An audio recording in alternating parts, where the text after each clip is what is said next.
설날 아침에 떡국을 어떻게 맛있게 드시고 오신 건가요? 또 이 새해 주님의 은총이 여러분의 삶과 가정에 넘쳐나시기를 기원합니다. 예배 생활의 중심은 하나님을 경험하는 것이죠. 근데 어떻게 하나님을 경험하는가? 대부분의 사람들은 자신의 삶이 어려울 때, 어려움을 겪을 때 하나님을 찾습니다. 그런 가운데 하나님을 대부분 만나게 되는 거죠. 그래서 하나님이 어떤 분이신가, 정말 하나님이 나를 얼마나 사랑하시는가, 이것들을 경험하게 됩니다.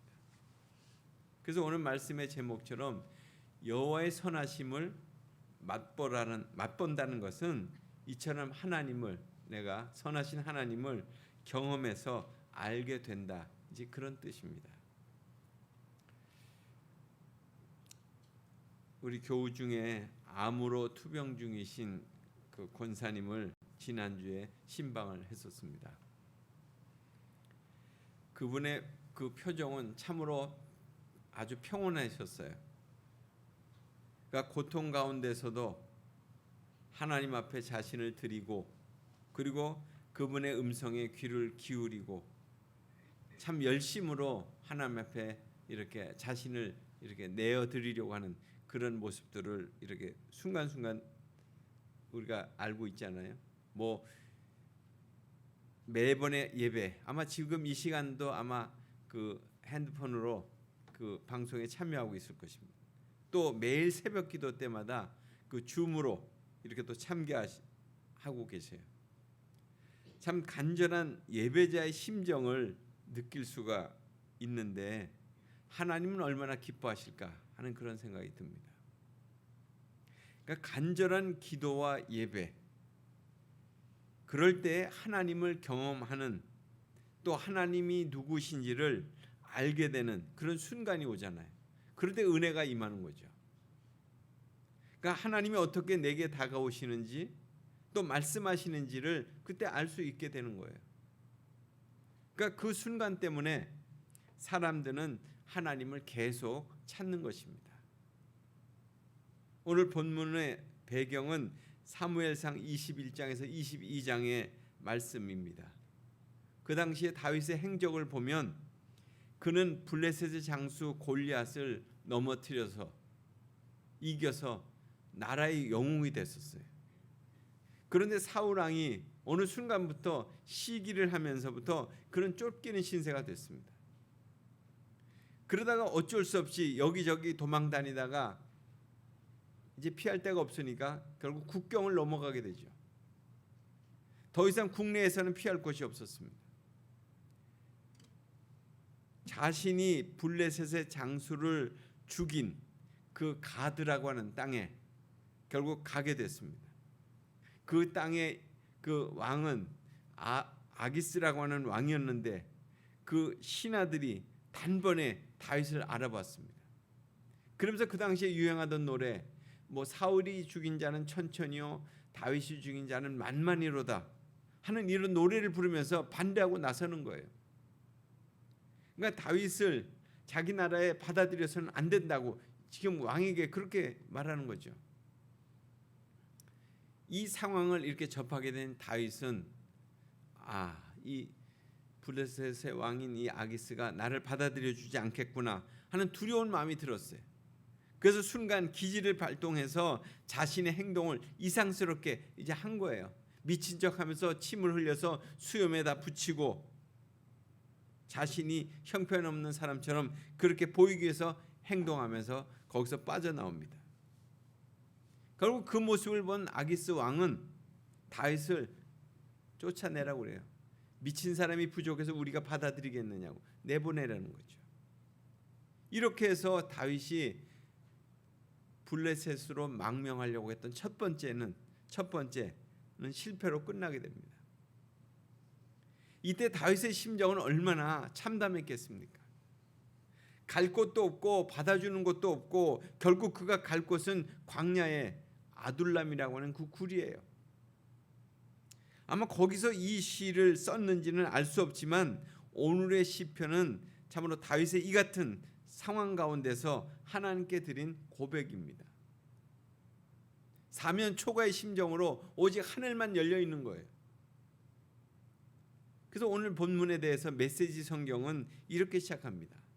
나 순간마다 하나님을 찬양하리라. 숨이 턱에 차도록 주님을 찬양하리라. 어떻게 이 같은 노래를 부를 수 있을까 하는 거예요.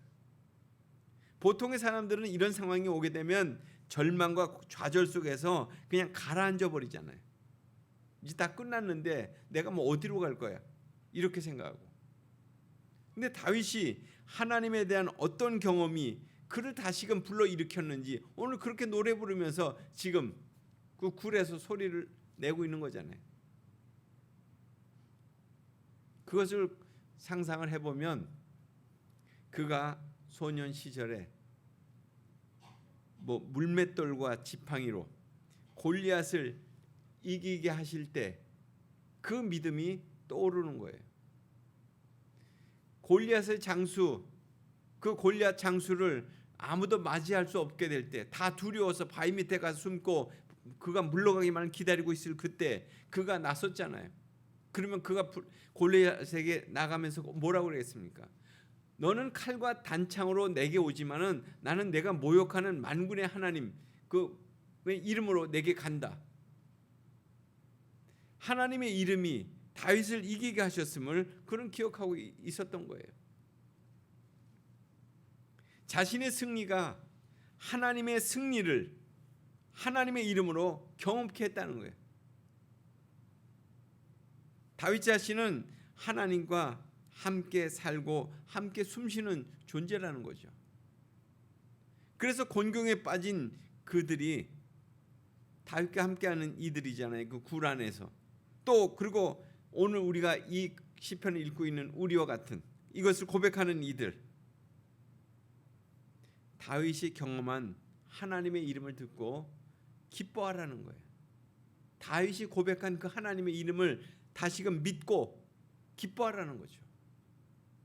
이처럼 하나님은 공경에 빠진 다윗을 정말 달려나와서 맞이하시면서 불안과 어둠 속에서 그를 구원해 주셨습니다. 그래서 하나님을 다시금 그는 그렇게 뭐라고 그래요? 우러러보라는 거잖아요. 경외하라, 경외하라. 계속 그런 말씀이 나오죠. 밝고 따스한 미소로 하나님을 향하여서 자신의 감정을 숨기지 말고 다 이렇게 드러내라는 거예요. 다윗은 자신이 절망 가운데 부르짖을 때 하나님께서는 그를 그 가운데서 뽑아내 주셨다는 거죠. 하나님은 우리가 기도할 때 하나님의 천사가 우리를 둘러 진치고 보호해 주신다는 거예요. 이처럼 위기 가운데 하나님을 찾을 때 우리를 건져 주시고 보호해 주시는 그런 분이라고 지금 선포하고 있는 것입니다. 하나님을 경험하는 것은 위기 가운데 하나님을 찾고 구할 때 깨달아진다는 거죠. 그래서 메시지 성경에서는 또 어떤 표현을 썼냐면 입을 벌리고 눈을 활짝 떠서 보라는 거예요. 하나님이 어떻게 하실 것인지 그 상황들을. 이 장면은 또 기도의 방법 중에 관상기도라고 하는 것이 있잖아요. 우리가 말씀을 읽고 묵상하고 그러고서는 하나님의 말씀 속에서 하나님이 어떻게 말씀하시는지를 하나님을 경험하는 그런 마지막 순간이 기도의 끝인데 그것이 관상기도라는 거죠. 그렇게 되면 하나님이 얼마나 좋은 분이신지 알게 될 거라는 거예요. 하나님께 피하는 자는 복이 있다고 또 말씀하고 있습니다. 기도할 때마다 이처럼 하나님이 어떤 분이신지를 알게 된다면 얼마나 행복하겠냐는 거예요. 가장 귀한 것을 바라거든 하나님을 예배하라고 그렇게 권하고 있습니다. 예배할 때 하나님은 온갖 선하심에 그 선하심에 이르는 그 문을 열으신다는 거예요. 오늘 아주 여기 극적인 표현이 하나 나오는데요. 굶주린 젊은 사자들이 먹이를 찾아서 헤매지만은 사실 젊은 사자라는 표현은 무슨 표현이냐면 젊은 사자는 사냥을 잘하는 거잖아요. 그는 사냥을 잘해서 먹이를 못 구해서가 아니라 그렇게 먹이를 찾아 헤매게 되겠지만 하나님을 찾는 이들은 하나님으로 인해서 배부르게 될 것이다. 이것을 지금 우리에게 말씀해 주는 거예요. 삶의 풍요와 축복을 경험하는 비결은 바로 예배에 있다. 이렇게 말씀해 주는 거죠. 모든 이들에게 이와 같은 비밀을 알려주고자 하는 것이 바로 이 다윗의 마음이었어요. 그래서 여기는 자녀들아, 그런데 메시지 성경에는 아이들아, 와서 귀를 기울여 들으라. 너희에게 하나님 예배하는 법을 가르쳐 주리라. 이렇게 말씀하고 있습니다. 그러니까 다윗은 생애 속에서 일어난 사건들을 통해서 하나님을 경험하는 과정들을 통해서 예배자의 삶을 지금 소개하고 있는 것입니다. 첫 번째는 다윗은 삶이 어려울 때 찬양했습니다. 대부분의 사람들은 힘들면 불평하고 스스로 절망하죠. 하나님은 끝내지 않으셨는데 자기 스스로가 이미 끝내려고 하고 있습니다. 그러나 참된 예배자는 어떤 환경에도 굴하지 않고 찬양합니다. 하나님이 행하실 일들을 기대하면서 찬양합니다. 마음에 우러나오는 그 가락으로 그렇게 고백하는 거예요. 하나님의 어루만지심을 경험케 된다는 거죠. 그 찬양할 때. 그리고 또 두 번째는 다윗은 하나님을 간절히 구했어요. 그가 어떻게 기도했는지 다 알 수는 없지만은 자신의 내면의 모든 감정들을 하나님께 토로했어요. 힘들 때는 힘든 마음을, 또 어려울 때는 그 괴로운 마음을, 또 죄를 지었을 때는 눈물이 침상을 젖을 정도로, 또 행악자가 있을 때는 그들의 행악을 그 하나님께 다 고했습니다. 다윗의 간절한 기도에 대해서 하나님은 응답하시고 역사해 주셨습니다.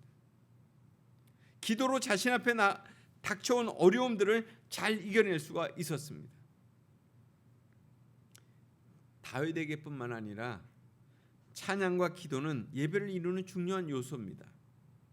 삶의 현장에서 드려지는 찬양과 그 기도가 많을수록 하나님을 경험하는 그런 시간들이 더 풍성해지는 것이죠. 예배는 하나님을 경외하는 것입니다. 어떤 때는 찬양 중심으로, 또 어떤 때는 기도 중심으로 하나님을 예배하게 돼요. 찬양과 기도의 근거는 바로 하나님의 말씀입니다. 그래서 말씀으로 찬양하고 말씀으로 기도하는 거예요. 나의 감정과 생각으로 기도하는 것이 아니고 찬양하는 것이 아닙니다.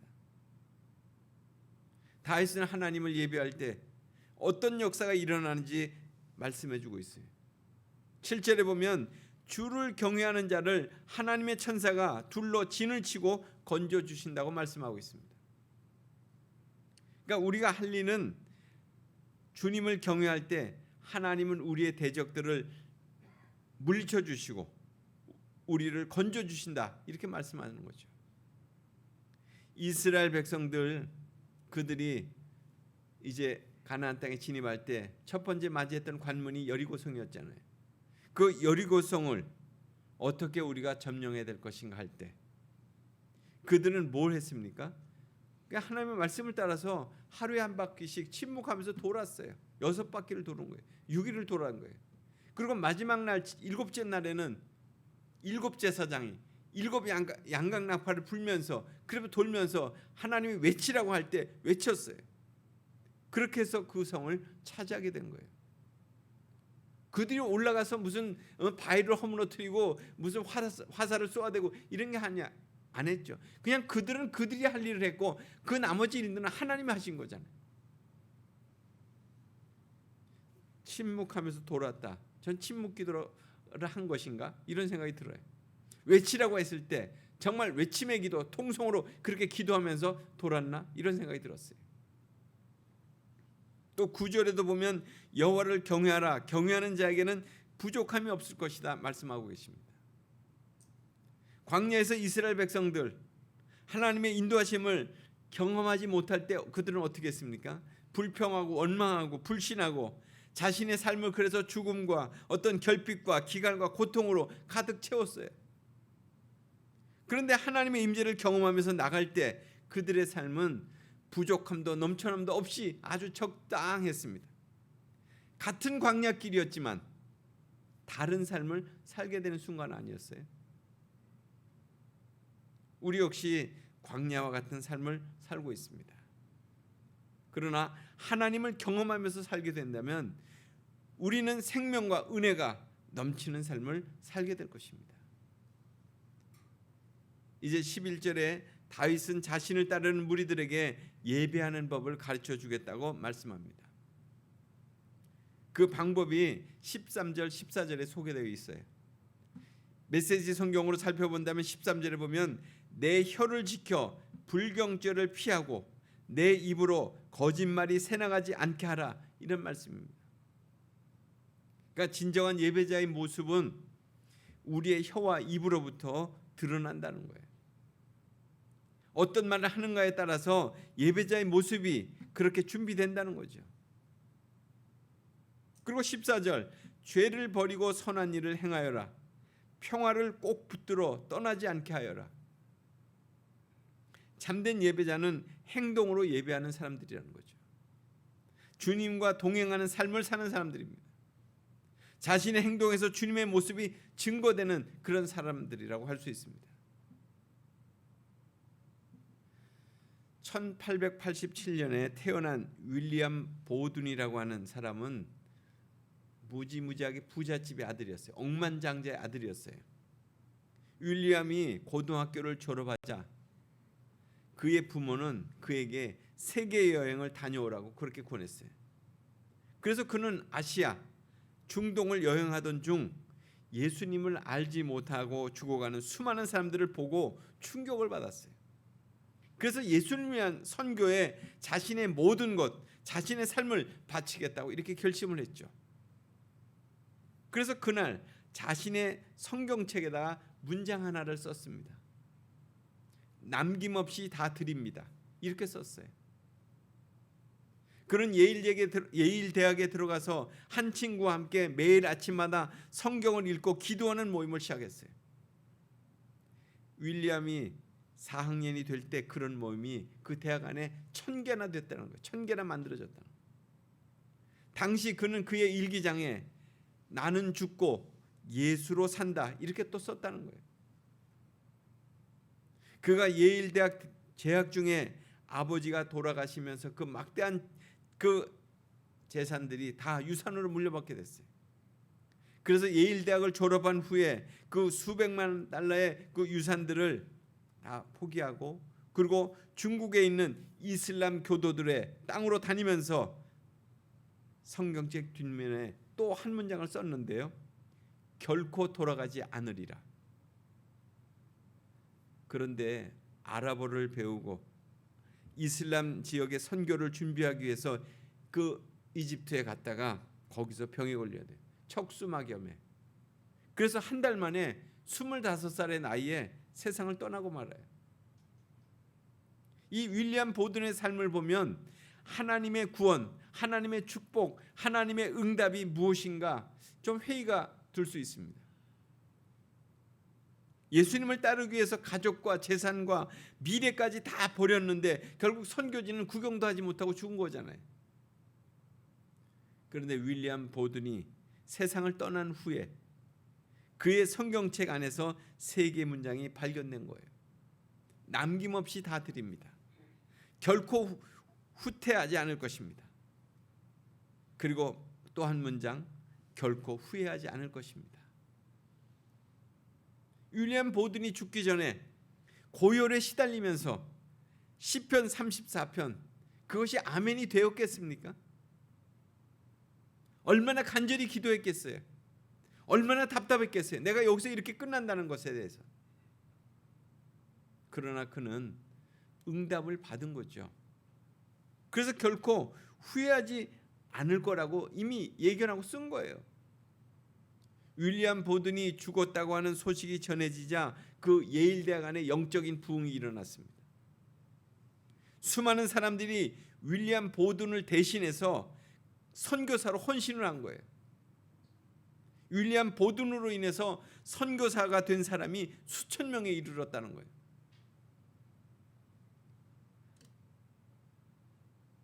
우리가 상상을 해보면 아마 하나님 앞에서 그 윌리엄 보든은 춤을 추면서 찬양하고 있을 거예요.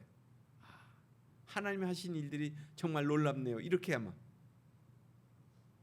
그러니까 하나님을 경험한 한 사람으로 인해서 수만의 사람들이 하나님을 경험하게 됐죠.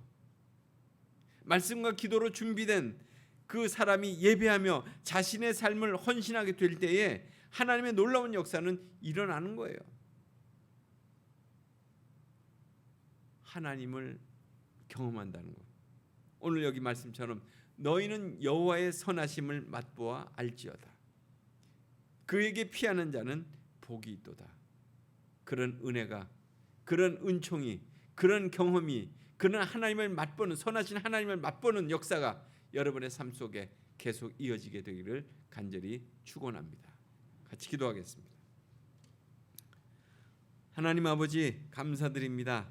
오늘도 주의 말씀 가운데서 우리가 어떤 예배자로 살 것인지, 그리고 예배자의 삶이 참으로 하나님을 경험하고 하나님을 맛보는 삶이 얼마나 놀라운 역사를 일으키는 것인지 다시 한번 깨닫습니다.